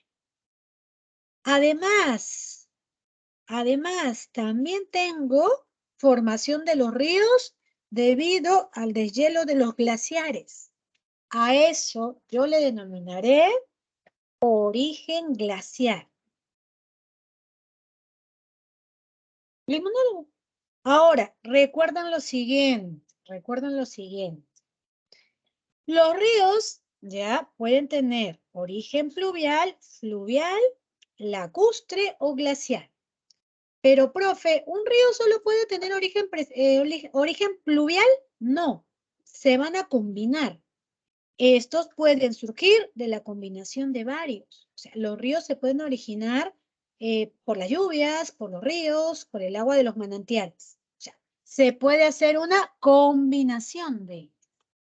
Ahora, cuando hablo del cauce, me voy a referir a aquella cavidad por donde se van a trasladar las aguas de un río. Aquella cavidad por donde se trasladan las aguas de un río, yo le voy a denominar cauce. Profesora, quiere decir que si yo le hago un corte transversal, al río, mira, aquí está el nivel de las aguas del río. Esa cavidad, ese lecho por donde las aguas del río van a trasladarse, yo le voy a llamar cauce. Pero el punto medio, mira, el punto medio y profundo del cauce recibe el nombre de talwet. Y el talwet me va a servir o se va a emplear para establecer línea divisoria. Cuando yo ubico un río entre los límites de dos países, utilizo como referencia para mi límite el talwet. ¿Y el talwet qué es? La línea media más profunda en el cauce de un río. Ahora, profe, ¿qué es el curso? Bueno, si yo me refiero al curso, voy a decir es la distancia del río. Esa distancia del río desde el punto en que nace hasta el punto en que desaparece o deposita sus aguas en un océano, a eso yo le voy a denominar curso. Profe, en otras palabras, ¿el curso qué es? La longitud del río. Esa longitud del río yo le voy a dar el nombre de curso. ¿Ok? Ahora, el curso se divide en tres. Tengo el curso alto, que es donde el río va a nacer, el curso medio y el curso bajo. En este curso alto, donde el río atraviesa lugares de mucha pendiente, el río tiene mayor poder erosivo. Y aquí el río que tiene mayor poder erosivo puede generarme, ¿ok?, cañones o me puede generar cascadas o cataratas. Conforme el río se va trasladando, ubico aquí el curso medio. El curso medio tiene menor pendiente del curso alto. Aquí el río sigue teniendo poder erosivo, pero ya menor. Y es por eso que entre el curso medio y bajo, el río puede ser navegable. Y ya en el curso bajo, el río perdió su fuerza. Y aquí el río pierde su fuerza. Y producto de ello, que el río pierde su fuerza, aquí ubicaré ya la parte final del río. O sea, en el curso bajo ya estoy cercano a la desembocadura. Entonces, un río puede tener curso alto, curso medio y curso bajo. Profesora, entonces, si yo tomo en cuenta el curso de un río, ¿cuál es el río de mayor curso? A ver, chicos, contesten. Si nosotros tomamos en cuenta el curso del río, ¿cuál es el río de mayor curso en el mundo?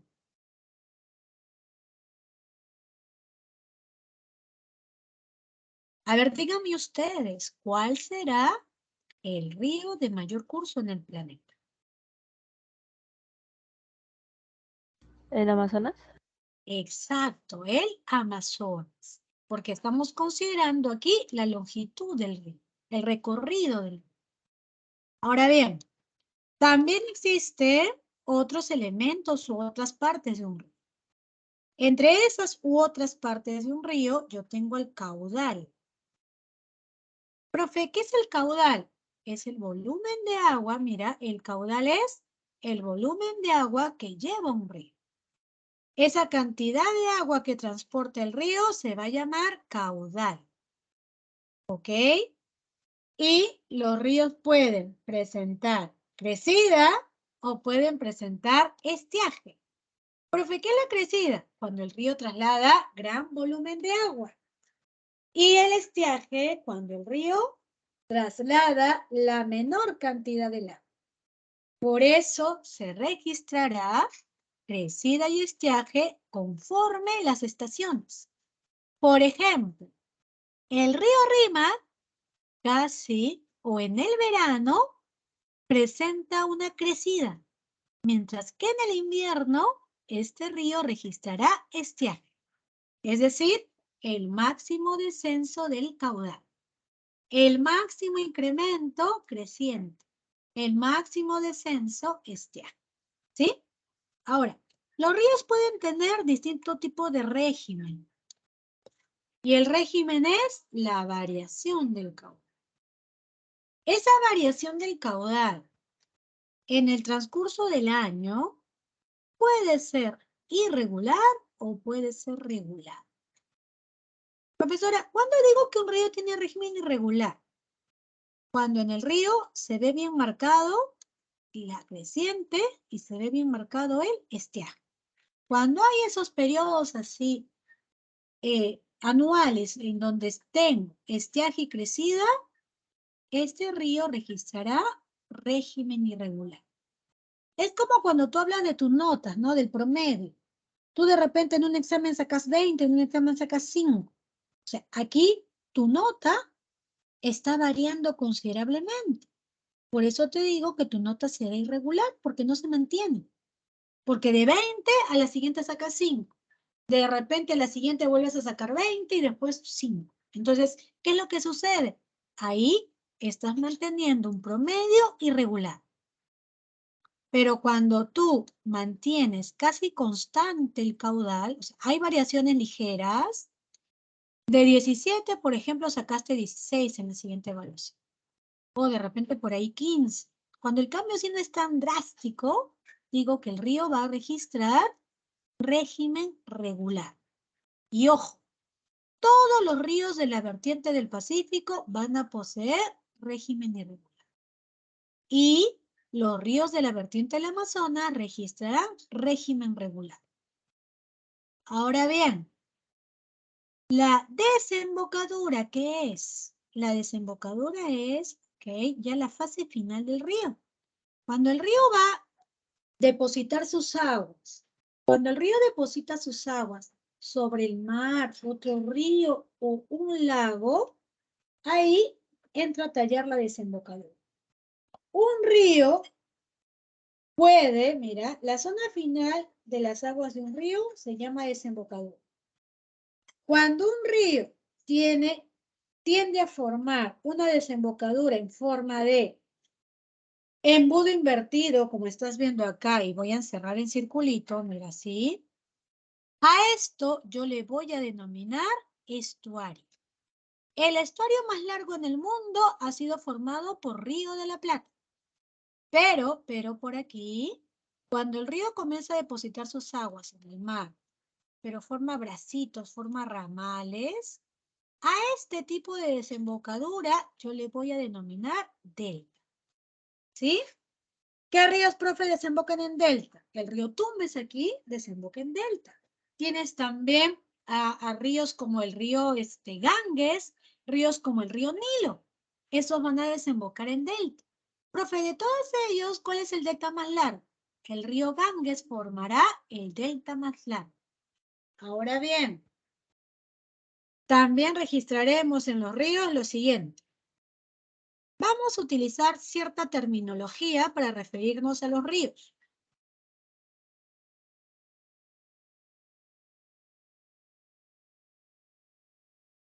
En cuanto a la terminología que se puede emplear en una cuenca hidrográfica, aquí nos referiremos al afluente. Profesora, ¿qué es el afluente? Es aquel río pequeño o río secundario que va a depositar sus aguas sobre un río principal. A ese río afluente también se le conoce como tributario. O también tenemos lo contrario, aquel río que va a sacar las aguas de un río principal para su formación. A eso nosotros le vamos a denominar efluente. Y también vamos a oír del término confluencia. ¿La confluencia qué es, profesora? La confluencia es la unión. La unión de dos ríos que me van a determinar la formación de uno nuevo. Por ejemplo, va a confluir el río, ¿ya? Aquí confluye el río Ucayali con el río Marañón para dar como resultado al Amazonas. Por confluencia, el río Amazonas ha sido formado por la unión del río Ucayali y el río Marañón. Profesora, también existe aquí la divisoria de aguas. Y aquí también se va a dar la divisoria de aguas. Profesora, ¿qué es el divorcio en acuario? Cuando yo quiero separar las cuencas hidrográficas o las vertientes, para hacer esa separación de las masas de agua, utilizo principalmente las montañas, ¿sí? O las cordilleras. En el caso del Perú, la cordillera de los Andes en sus distintos sectores va a servir de un importante divisor de aguas. Por ello, no te olvides, utilizaré términos como afluente, fluente, confluencia o divisoria de aguas. Ahora, profe, ¿qué es una cuenca hidrográfica? Va a ser lo siguiente. Las cuencas hidrográficas van a ser aquellas áreas, ojo, por donde se desplaza un río principal y sus afluentes, o también efluentes. Aquella área donde se desplazan un sistema fluvial formado río principal y afluentes, yo le denomino cuenca hidrográfica. Y esta cuenca puede ser de dos tipos, o puede ser, disculpa, de tres tipos. Las cuencas hidrográficas se pueden dar de tres tipos. La primera es, o se produce, cuando los ríos llegan a depositar sus aguas fuera del continente. Y cuando los ríos llegan a depositar sus aguas fuera del continente, a eso yo le voy a denominar,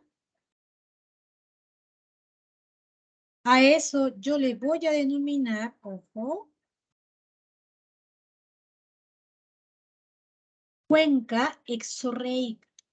Ríos como el río Rima, que depositan sus aguas sobre el Océano Pacífico, presentan cuencas exorreicas. Pero cuando los ríos no llegan, ¿ok?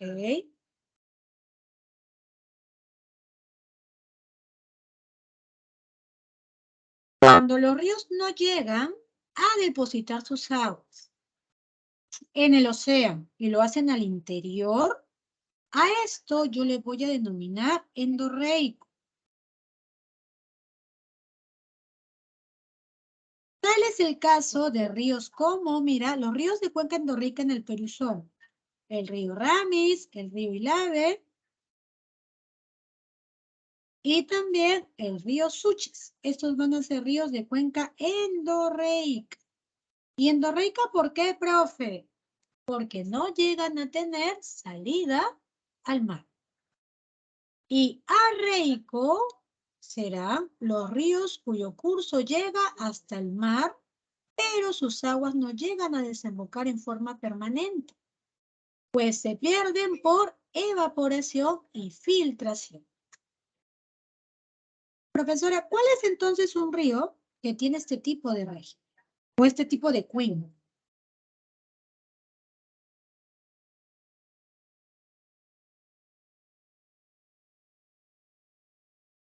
Mira, cuando hablamos de la cuenca reica, tenemos como ejemplo al río Ica. El río Ica tiene el cauce para llegar al océano, pero a la mitad de su recorrido las aguas del río se evaporan. Y por ello, este río registrará una cuenca reica. Y entonces, cuando yo me refiero a una cuenca hidrográfica, pueden ser exorreicos, endorreicos o arreicos. Pero si yo hablo ya no de ríos, sino de lagos, disculpe, antes de pasar a los lagos, vamos a colocar por aquí un cuadrito con los principales ríos del mundo. Profesora, ¿estos ríos qué cuentan? Si digo largos, son ríos de acuerdo a su curso.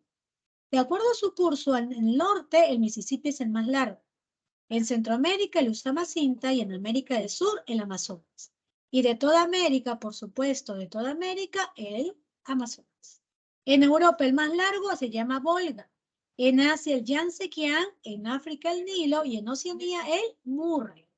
Esos como principales lagos, disculpa, como principales ríos que vamos a ubicar a nivel continental.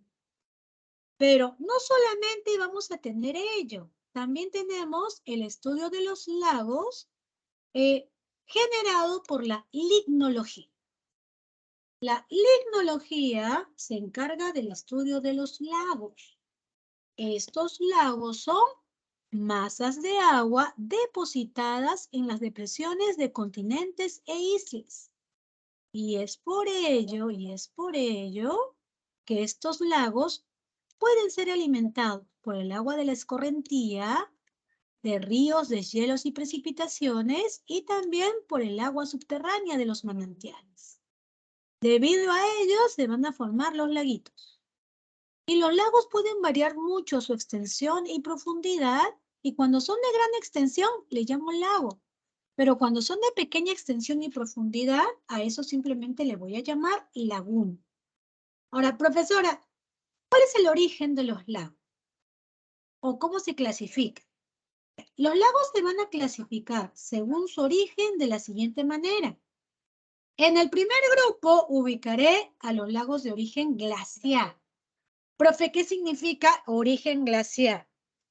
Que los lagos se van a formar a partir del deshielo generado en los glaciares. Y como ahí ubico depresiones, en estos hundimientos el agüita se va a ir almacenando. En el mundo tengo el sector de los grandes lagos, precisamente eso en Norteamérica, entre Estados Unidos y Canadá. Ahí ubicamos a los que están en la imagen. El lago Superior, el lago Michigan, el lago Hurón, el lago Ontario y el lago Erie. Todos ellos van a ser lagos de origen glaciar. Profesora, ¿qué quiere decir cómo se formó? Por el deshielo. Aquellos que se formaron en depresiones excavadas por los glaciares, por la acumulación de agua de los deshielos, estos se van a denominar lagos de origen glaciar. Y estos son los más abundantes. O sea, son los que existen en mayor número en todo el planeta. Y ejemplo, te dije, lago Superior, lago Michigan, lago Hurón, Erie y lago Ontario. Y profesora, aquí en el Perú tendremos a Yanganuco, a Choclococha, Marcapomacocha, como lagos de origen glaciar. O sea, estos se han formado a partir del deshielo de los nevados.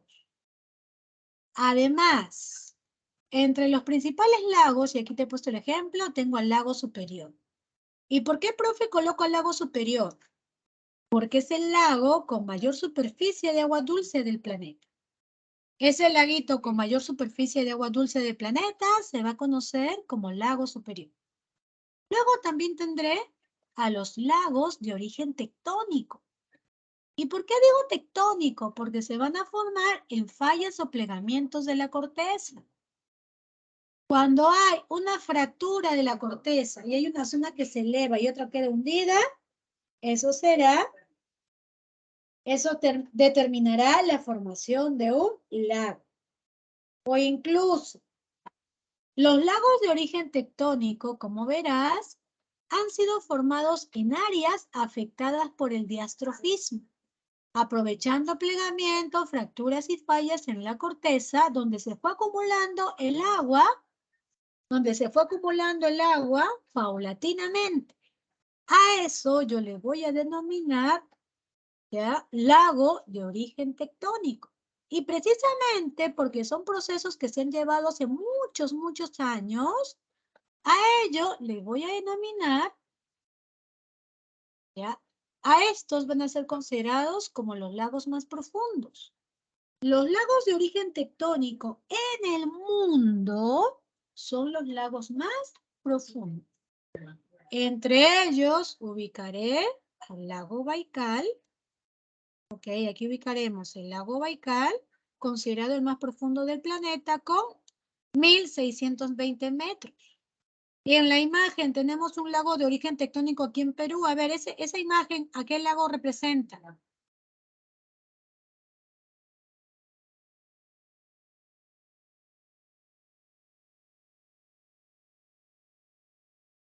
A ver, si ves la imagen, a ver, dime, ¿a qué lago del Perú se le considera de origen tectónico en la imagen? A ver, habla.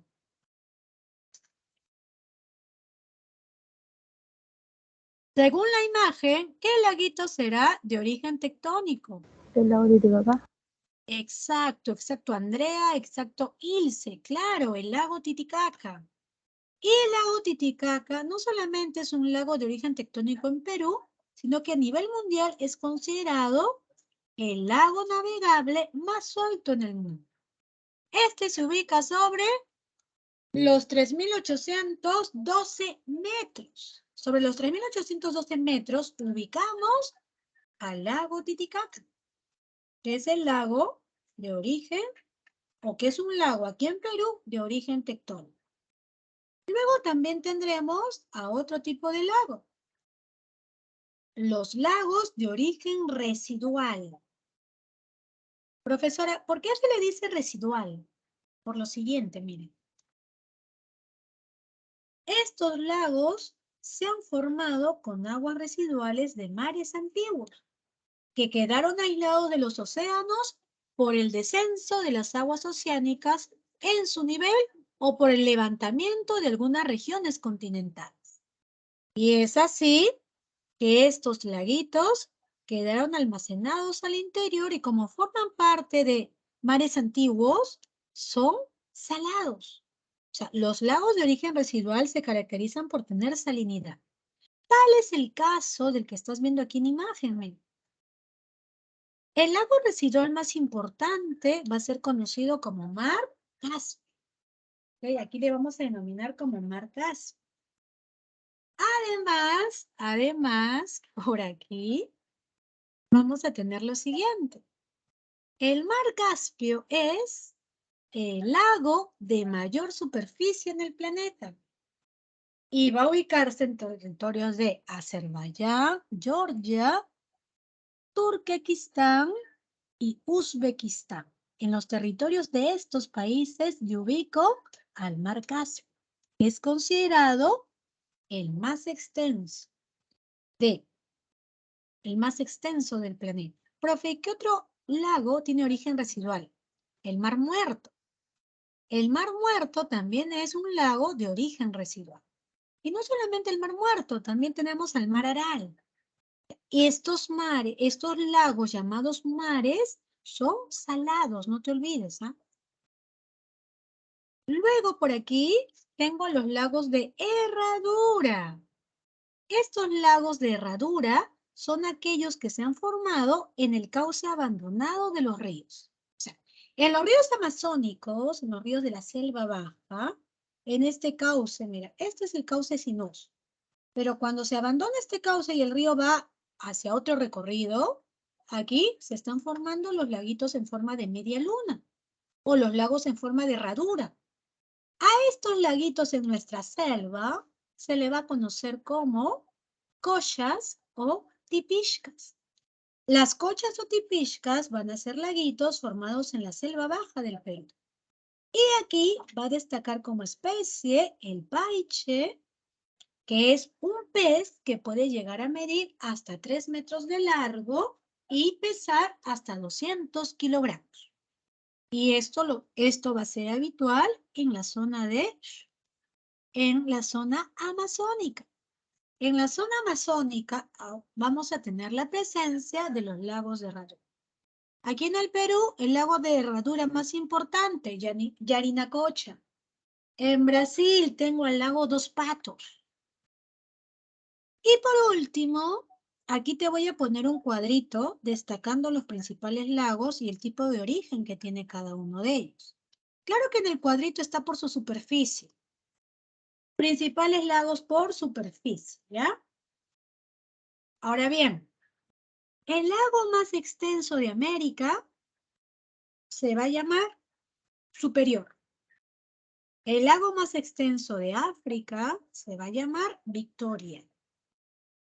El lago más extenso del planeta que ocupa de repente parte de Asia, gran parte de Asia, es el mar Caspio, que no está aquí en imagen. Pero el lago más extenso en Europa se va a denominar Ladoga. El lago más extenso en América del Sur es el lago Maracaibo. Y el lago Maracaibo. Y el lago más extenso en Oceanía es el lago Eire. El lago Eire es el lago más extenso en Oceanía. Aquí en este cuadrito está el resumen de los principales lagos y el tipo de origen que tiene ellos. Glaciar, porque surge a partir del deshielo de los nevados. Tectónico, cuando se forman las fallas o plegamientos. Ya. Endorreico, o también conocido como residual. A los residuales también se les dice endorreico, ¿ya? Luego también tengo por aquí, principalmente estos tipos de lagos. Y hay uno más, ¿ya? Que no lo puse aquí, pero son los lagos de origen volcánico, que son los más raros, los más escasos en existir, puesto que para que se dé un lago de origen volcánico, el volcán tiene que estar extinto y además ese volcán o en el cráter del volcán se va almacenando el agua. Son muy raros en existir los lagos de origen volcánico. En Estados Unidos tenemos al lago Cráter como un lago importante de origen volcánico. Bien, jóvenes, muchas gracias hasta aquí por su atención. Si tuvieran, antes de pasar a hacer las separatas, si tuvieran alguna pregunta.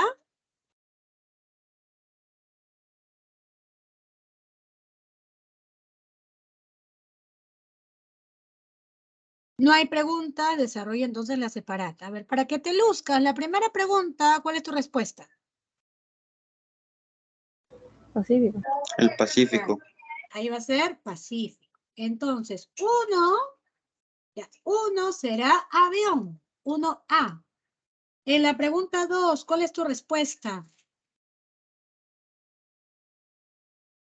¿Cuál es el lago con mayor salinidad? El Muerto. El lago denominado Muerto o Mar Muerto. En la 3, es el mar más cálido debido a la intensa rojo. evaporación. El Mar Rojo. Este es el Mar Rojo. En la 4, identifica la alternativa incorrecta con respecto a las características que presentan los ríos.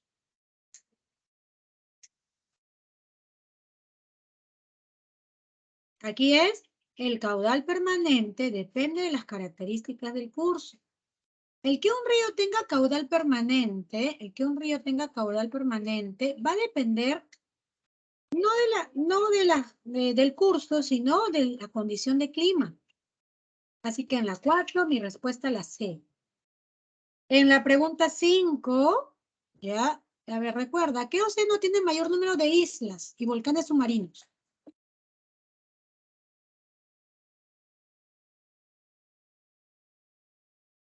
Dice, la fosa de Kuriles y Tonga pertenecen al océano que presenta mayor número de islas y volcanes El submarinos. Pacífico.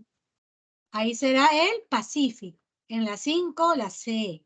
En la pregunta 6 dice, el río Ganges desemboca en el Golfo de, como el río Tal en el Golfo de Guinea Ecuatorial. Bengala y Níger. Bengala y Níger. Entonces en la 6, mi respuesta es la D. En la 8, ¿dónde está la región de los Grandes Lagos? América del Norte. Exacto, en América del Norte. En la 7, mi respuesta de eso. En la 8 dice, sobre la salida de las aguas oceánicas, marca la alternativa incorrecta.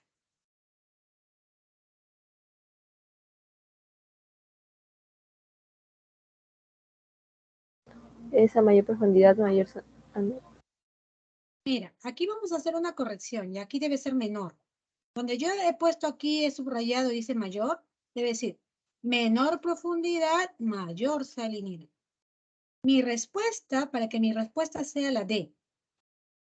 Cerca de la zona de desembocadura existe mayor salinidad. Eso es incorrecto.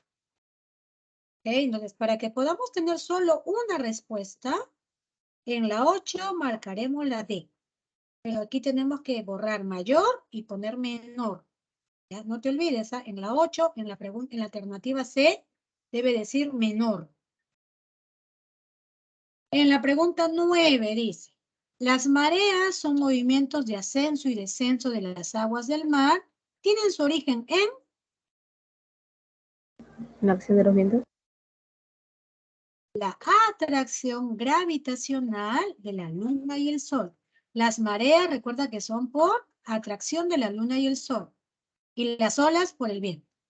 En la pregunta 10 dice, el mar del Coral, el lago Maracaibo, el océano Índico se caracterizan por ser De gran no. por ser De gran masas de superficie. aguas. Mira, mar, lago, océano.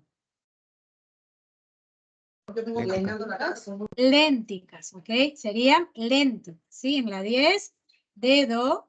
En la 11 dice, marca la alternativa que contenga el río más caudaloso de África. Nilo. Nilo. El río más Congo. caudaloso de África es el Congo, ¿ya? En la 11, la A.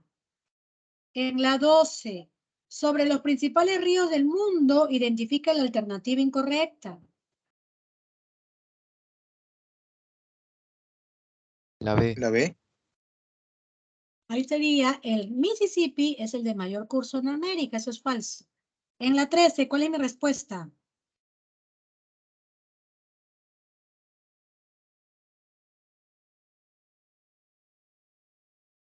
Caudal, no.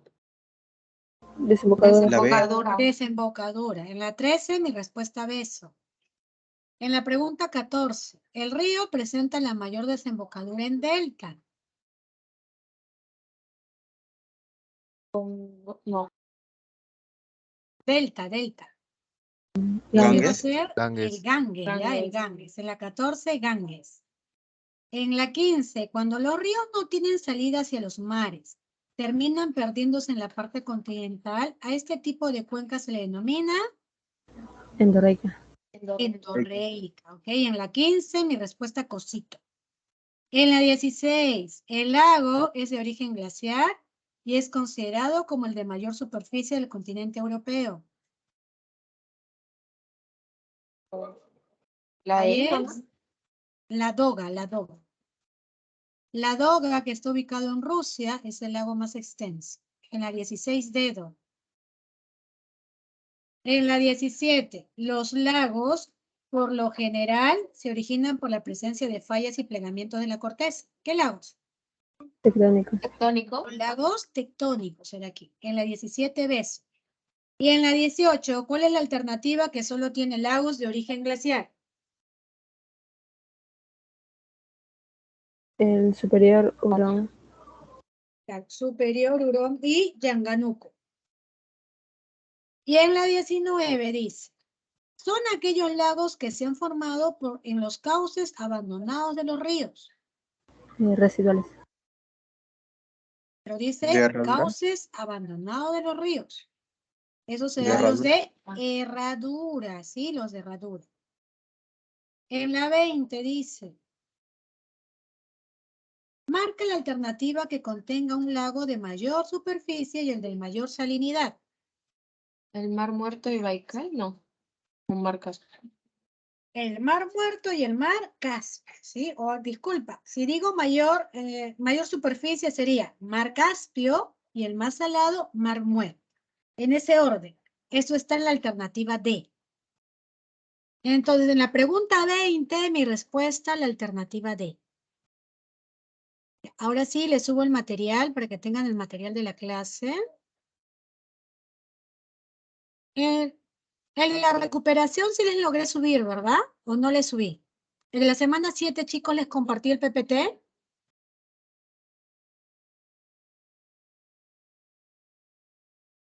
A ver, ¿me confirman si les compartí el PPT en la semana 7, que fue el martes que tuvimos la recuperación? Sí, mis. Sí lunes ya, listo, sí le subí entonces.